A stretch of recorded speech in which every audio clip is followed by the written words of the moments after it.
Welcome to the Research Works podcast. My name is Dr. Dana Poole and I get the privilege of bringing to you a very special series this week. I am here in Slovenia at the European Academy of Childhood Disability, interviewing the researchers and presenters about their work.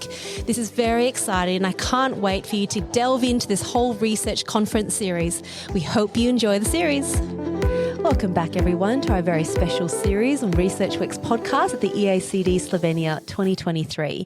And today I have a number of people who I'm interviewing. So we've already interviewed a few. And right now we're going to be talking to Ahlam Zidan, who's a PhD candidate from McGill University. Welcome.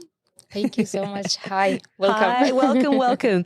Now, yesterday, actually, we met at the welcome ceremony, I think, and we were just talking about some of your work. It was really intriguing. And I was like, we've just got to have a chat to you about your work. You presented yesterday for an oral presentation, and the title of that is Understanding the Effectiveness of Transition to Adult Interventions for Adolescents with Disabilities. It's a realist-informed mixed method systematic review. And there's so many keywords in there that attracted me to this. Obviously, transition to adult is great. We need to do more about that.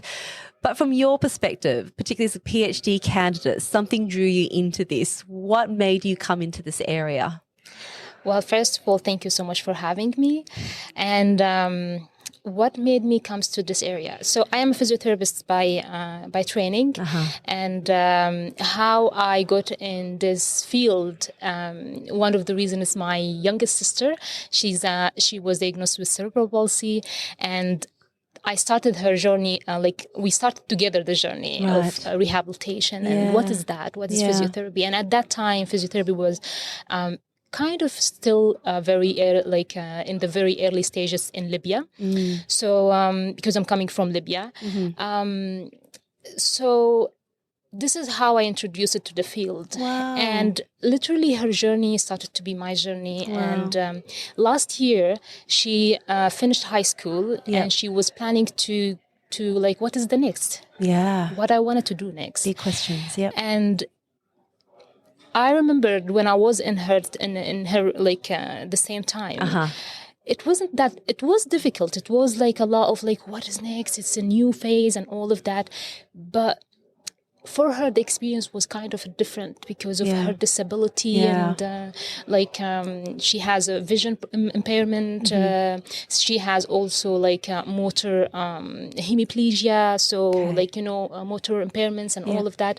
Because of all of this, she is really interested to be in the medicine field, but she was like, because of my arm, I cannot be successful. So, okay, what I can do now? Yeah. And I was like, wow, it's for us as a healthy person, is asking what I wanted to do, and for them is what can I do? Wow, they're two different questions, aren't they? It's true. Yeah. And especially when the system is not helping you, the healthcare system, the education system is not accommodated to accept you, to welcome you. Yeah. So this is the case back in Libya, but in North America, because I'm doing my PhD at McGill University in Canada, they have a system, transition to adulthood interventions. Yeah. So, one of these studies that came, I've noticed that there are many systematic reviews. They're talking about it's very effective, but you still see that there are sometimes they implement it and it's not reaching or achieving the goals. Right. So I was like, well, we need.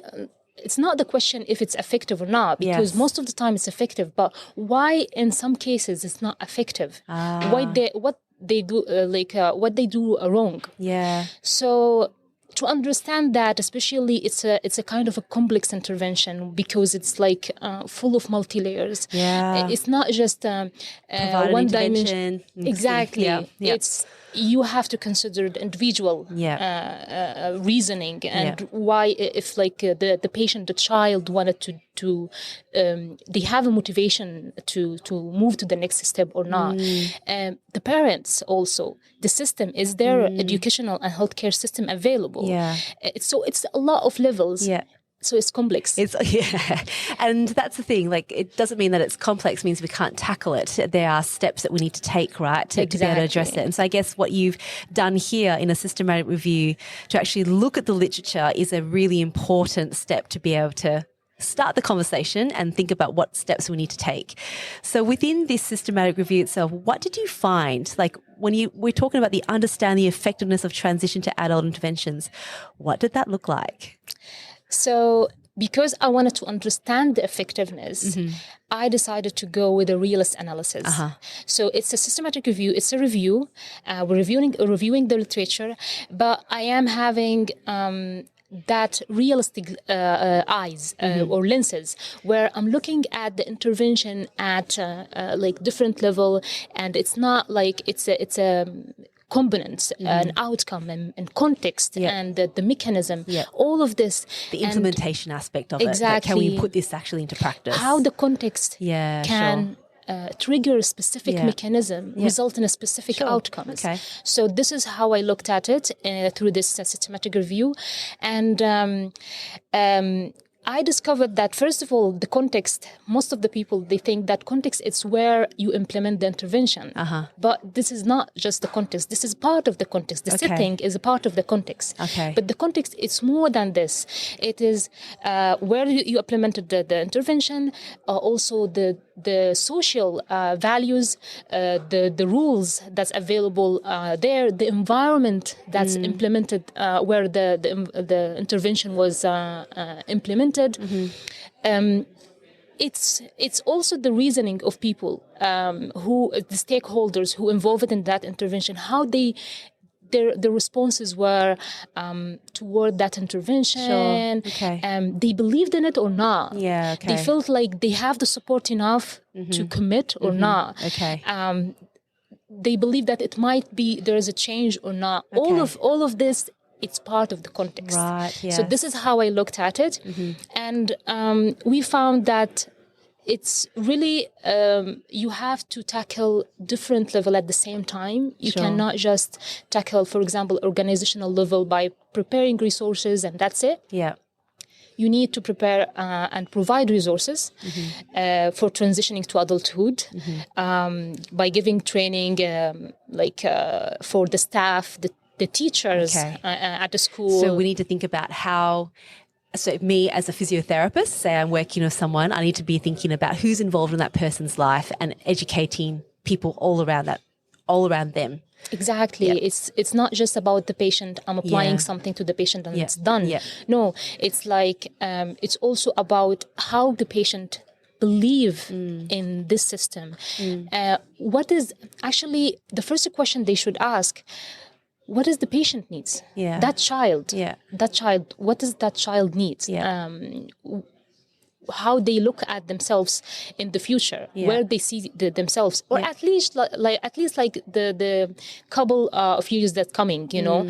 So you're thinking that this needs to start as a conversation much before they actually transition to adult. We need to really start those conversations. Exactly. Early. You cannot apply something when the child doesn't believe that they can make something.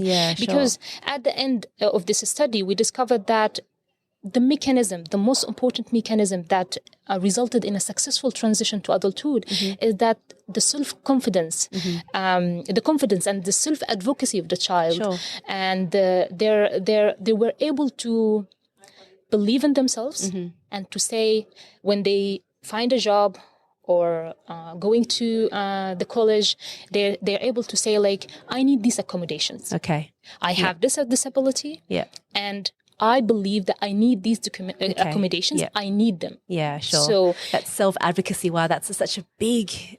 It's a big thing to be able to develop into someone. But again, that doesn't start and happen overnight. It happens over many years. So I think as, pediatric therapists or clinicians working, I guess, we can all have a big role to play in that, listening to their needs and helping them to advocate for themselves early on. It's true, You need to raise, it's a skills that you need to raise in the child that they have the right to ask for what they need. It's not something, it's not like It's not the parent. Exactly. It's and the person. Also considering involving the parents early. Sure. Try to hear from the parent what they need to help the child, because the child will spend most of the time with the parents more than the community outside. So you need to understand the needs of the parents and how they can help you to reach these goals together. So like, there are many different levels that needs to be considered to help these children, like, to move and to transit smoothly. That's the key, step. isn't it? To actually help them with that. Okay, well, we've spoken about a fair bit there. There's a lot to put in a systematic review. There's always going to be a lot of things that come out. Especially it's a mixed method. So there's quantitative, qualitative. Quite a lovely method. So what will be your number one take home for clinicians who are listening right now, but what they can do to support children based on the information that you gathered in the systematic review? What's that one point that you want to drive home? The first message, I will say, start with the child. Okay. Work in these skills. Make them believe in themselves, that they have the right to self-advocate, to ask what they want. And they don't feel shy. They don't feel that they are burdened, because they're not burdened.